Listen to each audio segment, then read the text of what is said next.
Every time I do a maximum pause, I do the practice, I'm giving myself medicine, I'm giving myself treatment.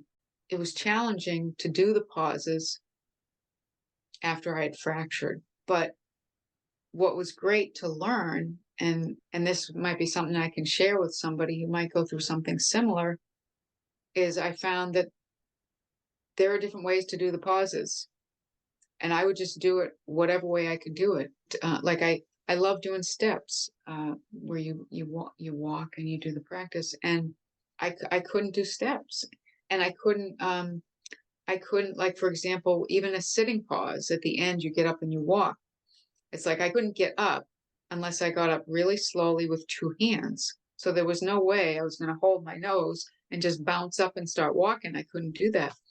But I would just sit in the chair and I would just like wiggle my legs, like move my legs up in the air. And I also couldn't sit a lot. So I would do pauses lying down. And last year I would do them on my back. This year I couldn't lie on my back. So I would do them on my side. I would just do the pauses however I could do them. And if I couldn't do them, if I couldn't get the numbers up, I just would do what I could. And then as I got better, I would get the numbers up. And now I'm back to doing what I was doing before.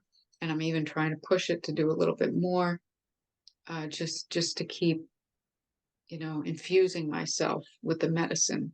Because that's what I think of it. Every time I do a maximum pause, I do the practice, I'm giving myself medicine, I'm giving myself treatment. There are different ways to do the pauses. I would just do the pauses however I could do them.